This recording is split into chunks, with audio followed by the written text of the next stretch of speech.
Bonjour et bienvenue dans la revue de presse hebdo et audio du secteur retail e-commerce en France, proposée par les Digital Doers. Nous sommes le 8 décembre et au sommaire cette semaine, 5 articles. Les 18-25 ans optimistes et engagés à lire sur emarketing.fr. Achat de Noël, les Français soucieux de l'environnement mais aussi de leur porte-monnaie à lire sur e-commerce mag. 6 transactions par carte sur 10, les Français toujours plus attachés au paiement sans contact, à lire sur BFM Business. Commerce spécialisé, une activité en légère hausse mais des volumes de vente en baisse, à lire sur Fashion United.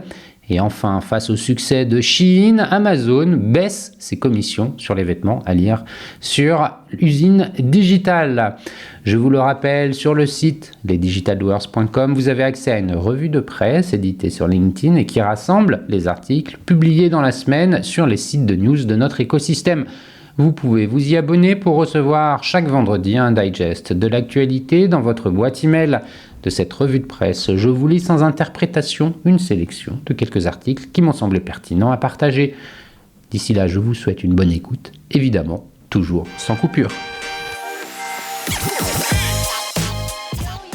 Les 18-25 ans optimistes et engagés, à lire sur emarketing.fr en date du 6 décembre. Le cabinet d'études Georges a mené une enquête auprès des jeunes pour le média scientifique The Conversation France pour sonder leur état d'esprit dans le contexte actuel. Étonnamment optimistes et résilients, ils agissent de préférence dans leur sphère privée plutôt que dans l'espace public. La jeunesse relève les manches face aux crises que nous traversons. Agir plutôt que subir, telle pourrait être la synthèse de l'étude réalisée par le cabinet Georges. Malgré un contexte difficile, les jeunes sont plus positifs et plus matures qu'on ne le pense face aux défis de demain et se définissent principalement par les causes qu'ils défendent en privilégiant les modes d'action dans la sphère privée plutôt que dans l'espace public. Alors que les parents se déclarent souvent inquiets pour leurs enfants, les jeunes interrogés sont majoritairement optimistes en pensant à l'avenir, 71%, et environ un quart d'entre eux se dit même très optimiste. L'étude montre que la confiance exprimée est ancrée dans l'environnement proche. La famille à 45% et les amis à 41% sont les éléments qui les rendent très heureux. Les jeunes interrogés déclarent se définir en premier lieu à travers les causes qu'ils soutiennent, principalement d'ordre environnemental et sociétal, gaspillage alimentaire ou défense de l'environnement. Donner de son temps, mais cet engagement est à la fois personnel et citoyen. Plusieurs formes de dons sont mises en avant par rapport au fait de s'engager, aider une personne dépendante ou malade, 83%, donner de son temps en général, faire des dons d'argent, 75% sont largement cités. Cependant, les jeunes interrogés par Georges envisagent leur levier d'action dans un cadre familial ou amical plutôt que collectif. En conséquence, la mobilisation ou l'appartenance à un parti politique ou à un syndicat ne représente pas à leurs yeux des preuves fortes d'engagement, pas plus d'ailleurs que la participation à une manifestation ou la signature d'une pétition. Mais il faut cependant noter que si seulement 16% estiment que leurs opinions politiques contribuent à dire qui ils sont, 79% considèrent toujours le vote comme une preuve d'engagement. Travailler à la cool. Enfin, face au travail, les jeunes sont à la fois très raisonnés, très exigeants, projetant une véritable maturité. Parmi les choses très importantes figurent l'ambiance de travail, la rémunération et les avantages matériels, le niveau de responsabilité et le temps libre. La possibilité d'évoluer est jugée plus importante que les valeurs et engagements de l'entreprise.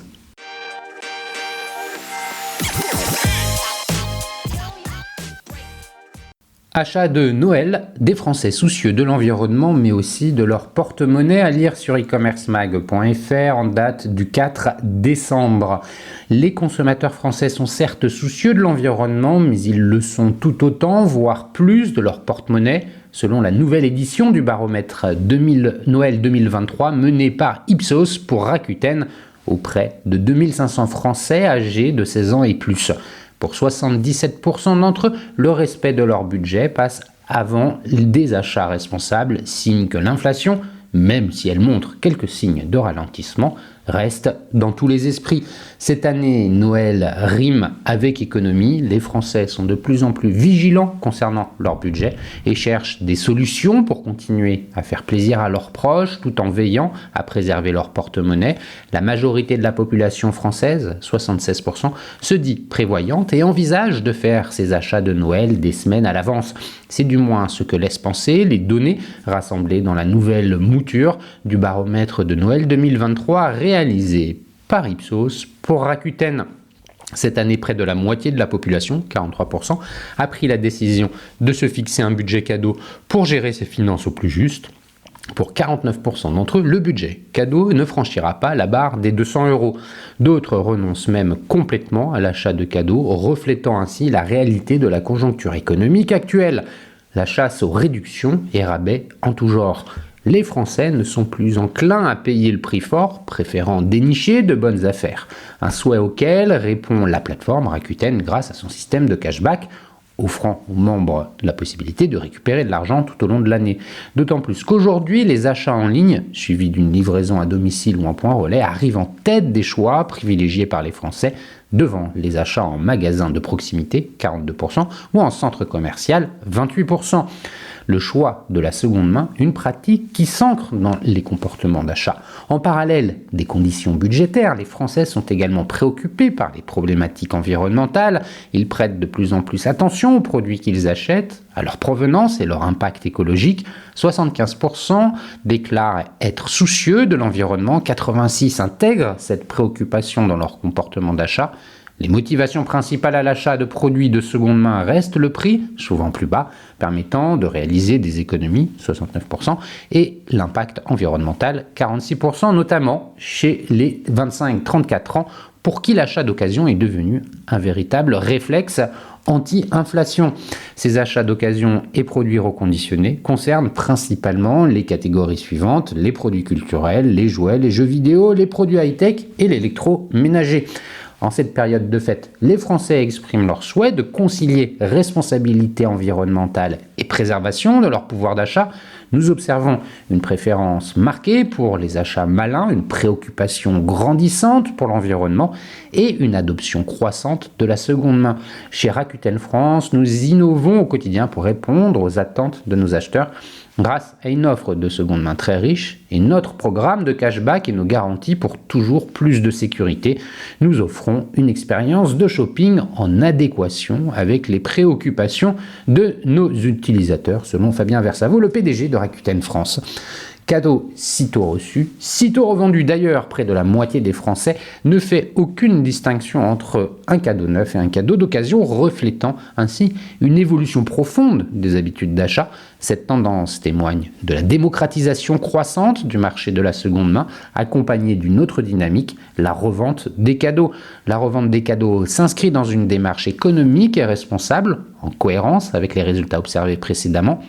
Même si les Français sont ravis de ce qu'ils trouvent sous le sapin avec une progression significative de la satisfaction vis-à-vis des cadeaux reçus en 2022 par rapport à l'année précédente, ils préfèrent donner une seconde vie à des cadeaux qui n'ont pas d'utilité pour eux, qui ne leur plaisent pas ou qu'ils possèdent déjà.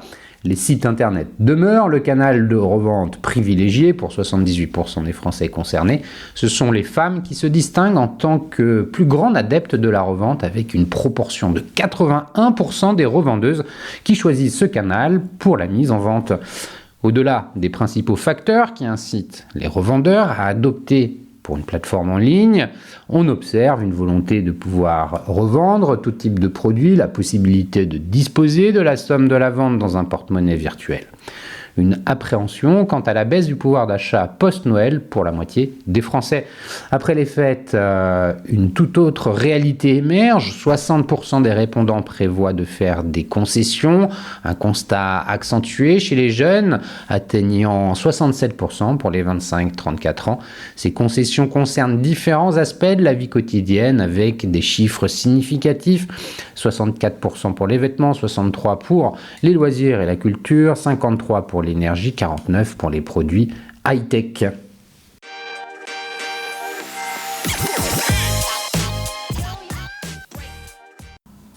6 transactions par carte sur 10, les Français toujours plus attachés au paiement sans contact, à lire sur BFM Business en date du 7 décembre. Selon la Banque de France, 60% des paiements par carte ont été réalisés avec le sans contact en 2022 pour un montant moyen de 16 €. Si les enquêtes successives démontrent que les Français restent attachés au cash, son utilisation recule année après année au profit d'un moyen de paiement qui ne cesse, lui, de progresser. La carte bancaire, selon la Banque de France, 29,5 milliards de transactions ont été effectuées à l'aide de moyens de paiement scripturaux, hors espèces, soit par carte, virement, prélèvement ou chèque, en 2022, dont 62% par carte bancaire, c'est 14 points de plus qu'il y a 10 ans.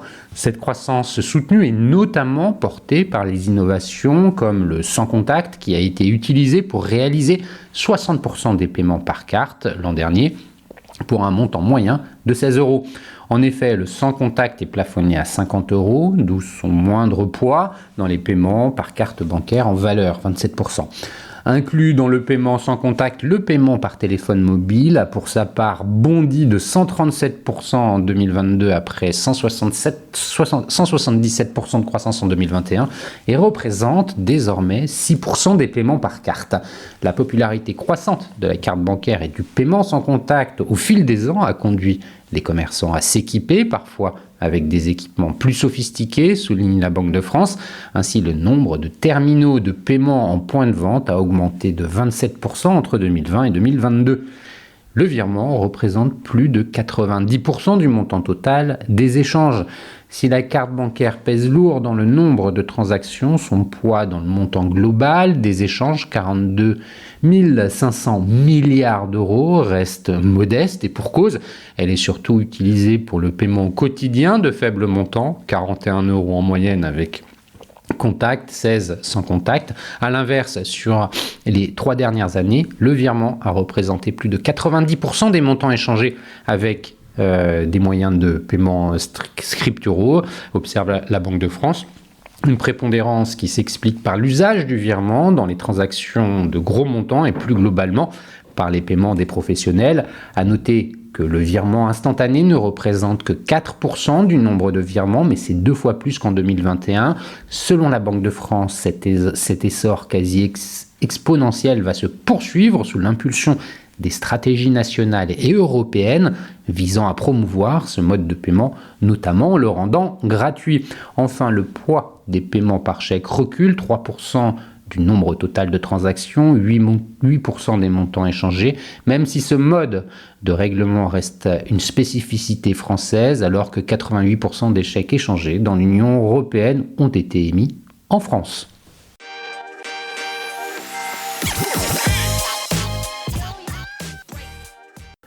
Commerce spécialisé, une activité en légère hausse mais des volumes de vente en baisse, à lire sur fashionunited.fr en date du 8 décembre.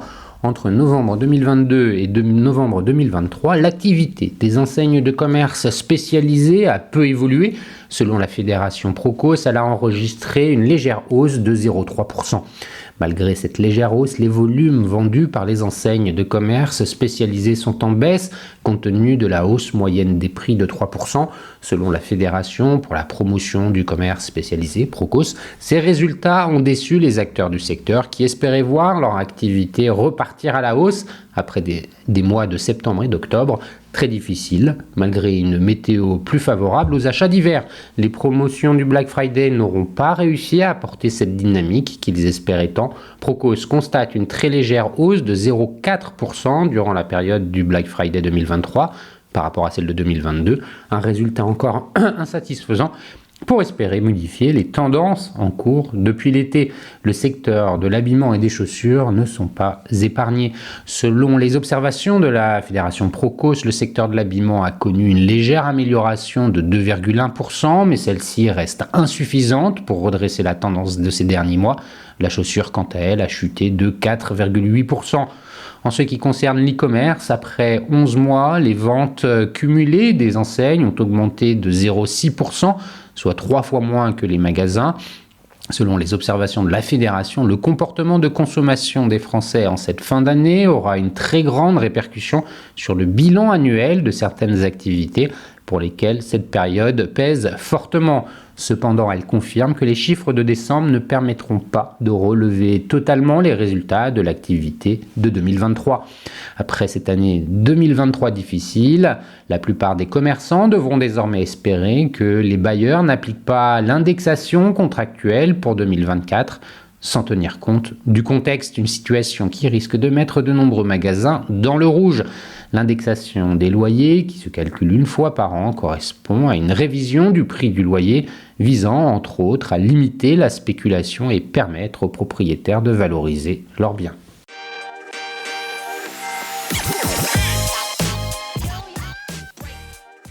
Face au succès de Shein, Amazon baisse ses commissions sur les vêtements, à lire sur l'usine digitale en date du 6 décembre. Le géant américain du commerce en ligne va baisser les commissions qu'il prélève sur les vêtements vendus à moins de $20 afin de mieux rivaliser avec la plateforme chinoise. Menacé par l'immense succès de Shein, Amazon riposte. Mardi 5 décembre, le géant américain du commerce en ligne a annoncé une baisse des commissions qu'il prélève sur les vêtements vendus à moins de $20, soit le cœur de l'offre de son nouveau rival chinois. À partir du 15 janvier, Amazon ne collectera plus que 5% pour les produits vestimentaires proposés à moins de $15 et 10% pour ceux vendus entre 15 et $20. Les frais de vente resteront de 17% pour les articles vendus plus chers. Pour le moment, cette nouvelle tarification n'a été confirmée qu'aux États-Unis.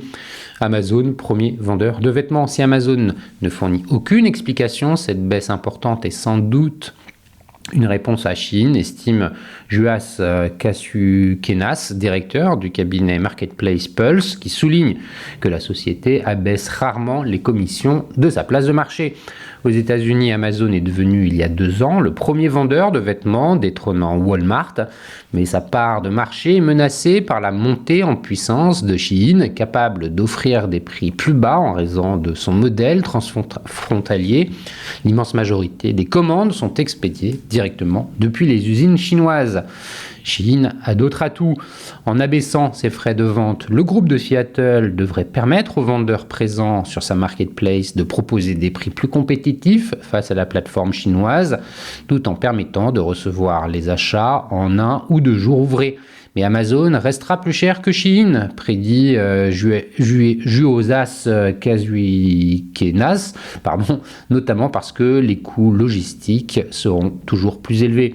Surtout, le modèle de Shein ne s'explique pas seulement par ses prix bas. Les marchands séduisent aussi les consommateurs par sa capacité à lancer d'innombrables produits pour surfer quasiment en temps réel sur les dernières tendances. Et il tire profit de sa force marketing sur les réseaux sociaux, souvent assurée gratuitement par ses clients.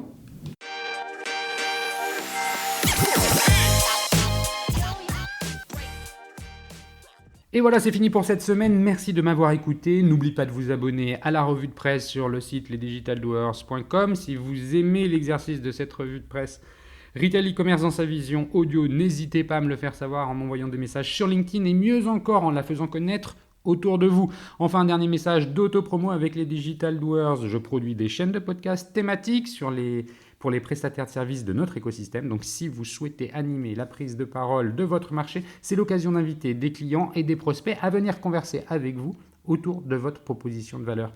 Vous êtes intéressé, alors contactez-moi. D'ici là, portez-vous bien et à la semaine prochaine.